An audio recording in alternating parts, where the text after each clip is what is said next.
soirée. Et je vais te laisser annoncer les bonus de la soirée aussi et on passera ensuite aux questions. Bonsoir à tous, merci d'être là. La soirée, on a 2500 entrées. Il n'y a pas de personnel à l'infirmerie pour le moment.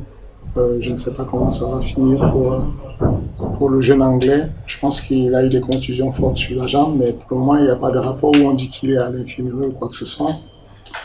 Les bonus, il y a le chaos de la soirée, je crois que c'est à l'Uniaï. La soumission de la soirée, c'est Ayoub.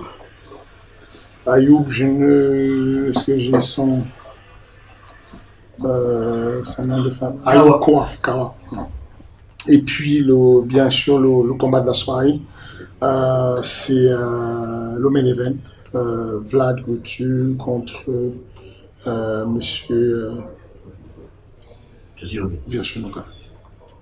Et puis le bonus offensif de Twitter est désormais éliminé puisqu'on s'est rendu compte que ça ne reflétait pas exactement les personnes qui étaient offensives et que ceux qui avaient le plus de followers se mettaient dessus et tapaient dessus et donc on décide de le retirer.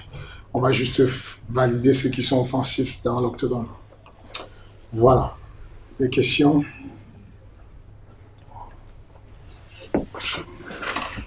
Merci. Ouais. Je vais essayer de faire un micro pour que tu puisses. C'est le retour de Arès au Dôme de Paris, une très belle soirée d'ailleurs. On a pu aussi voir la signature du jeune prodige belge Patrick Abiroura, qui, je cite, prépare des flashballs pour ses adversaires. Est-ce que tu as déjà des idées en tête pour un potentiel match-up face à Patrick?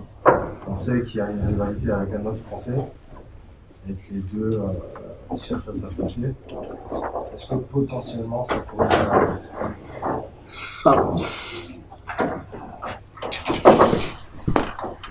Ça va être potentiellement faisable.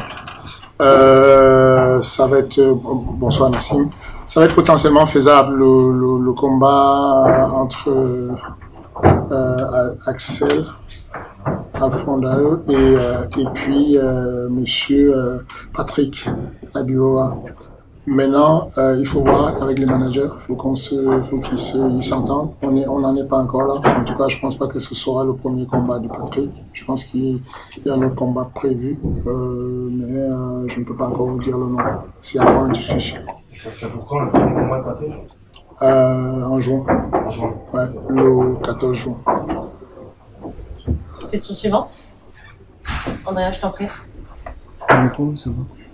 Voilà, vas-y. Non, parlez juste fort et n'oubliez pas de dénoncer le nom de votre média. Bonsoir Fernand, Andrea pour Boxmag.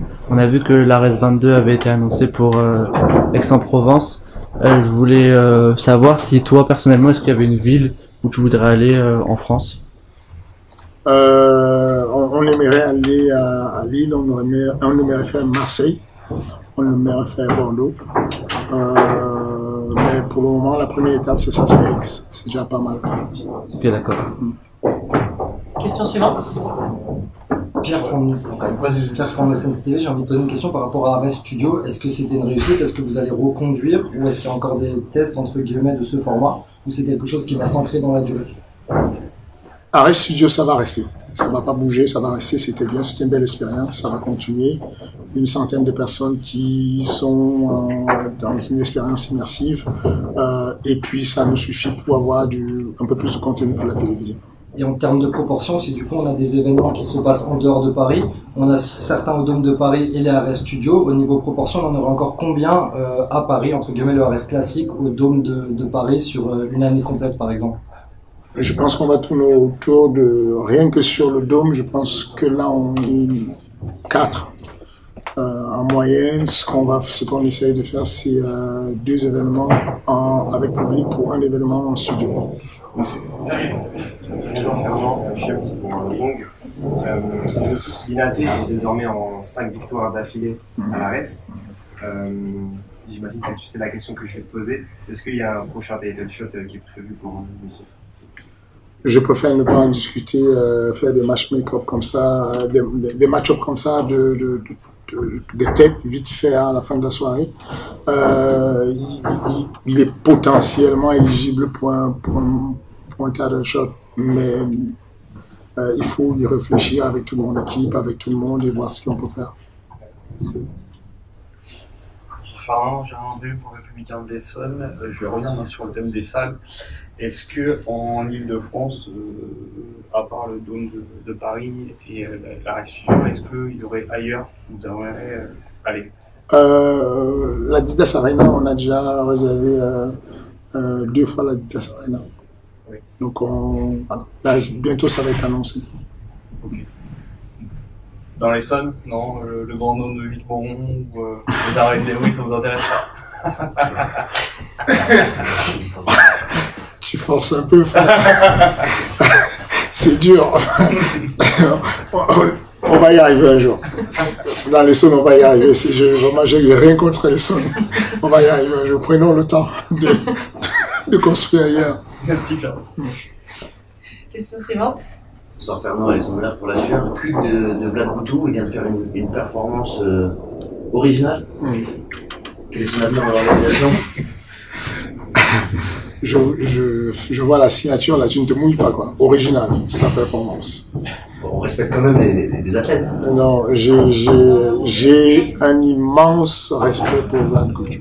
Enfin, en tant que promoteur, j'ai rarement eu de respect comme ça pour un athlète, parce que je sais ce qu'il a vécu. Et il va pas le dire, il ne l'a pas dit. Ici, on a convoqué, on a demandé, Monsieur Séné, le médecin de la FMMAF, va le confirmer. Il y a 2 jours, ce jeune Vlad Boutou était à 42 de fièvre. Nous, on lui a proposé d'arrêter, de ne pas combattre. Et il a dit, je vais quand même le faire. Je vais mettre le show, je vais m'amuser. J'ai un round devant moi, je vais quand même le faire. Et faire la performance qu'il a fait là, donner le show qu'il a fait. En tant que promoteur, je pense pas qu'on puisse rêver de plus que ça. Il m'a régalé complètement, parce qu'en face de lui, Virgile, c'est le futur. Virgile, voilà quoi. Il a largement sa place à l'UFC. Il est très fort, il est très intelligent. Et donc, franchement, merci beaucoup à Vlad, merci à Sekono même, et puis merci à Adi Kassata et toute sa team. Merci. Si je peux rebondir sur Virgile, juste, est-ce que l'avenir, du coup, pour lui, ce serait plus une défense, encore une défense de ceinture à l'ARES, ou comme tu viens d'en parler, plus une grosse organisation pour lui? Il y a un contender aussi dans la catégorie des poids moyens, c'est Yann Bouafia, qui est bien classé. Est-ce que c'est un match-up qui est encore possible à l'ARES, ou est-ce qu'on se dirige plus pour un départ dans une grosse orga pour Virgile? En général, vous savez comment ça se passe. Les athlètes ont envie de voyager, d'aller voir plus grand, c'est normal. Nous, on a cet engagement-là quand on peut de les laisser aller si jamais ils sont demandés à temps et qu'on n'a pas encore matché un truc pour eux. Donc on va en discuter, on va voir la temporalité, ce qui va se passer. Mais oui, si l'UFC le demandait, il n'y aurait pas de contre-indication à ce que ce soit fait si jamais c'est fait dans les règles. C'est-à-dire que nous, on a besoin de ne pas avoir un planning, de ne pas avoir un combat pour lui, et derrière ça on fait le release pour qu'il puisse y aller. Mais voilà, il le mérite, il a un bon niveau, et puis si jamais il veut la défendre la ceinture, c'est sa maison, il pourra la défendre quand il veut, et puis voilà. Je pourrais dire, il y a le prochain contender? C'est possible, il y a un prochain contender, enfin je ne sais pas, mais je pense qu'il a un bon niveau pour aller chercher le niveau de contender. Je ne sais pas encore s'il est low contender, je pense qu'ils sont quelques-uns qui peuvent aller chercher ce contender, et je pense qu'ils doivent encore faire 1 ou 2 combats et on y est quoi. Merci. Dernière question, un petit mot sur Kenzo, qui a effacé sa dernière sortie et qui a fait une belle performance aujourd'hui. C'est quoi l'avenir pour ce jeune homme? Kenzo, il est en construction.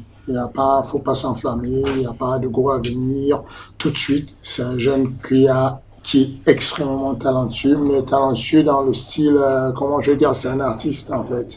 Il fait des choses extraordinaires et tout, mais même physiquement, il n'est pas encore en maturité. Il a certes 22 ans, mais je pense que son préparateur physique, ça, il est en train de de le développer, de vraiment monter la puissance sur ces jeunes. Et je pense que il a des belles années devant lui. Je pense qu'il a encore 1 ou 2 années sur Arès à se développer, à faire des beaux combats. Et je suis content pour lui qu'il ait effacé la défaite qui le hantait. Merci.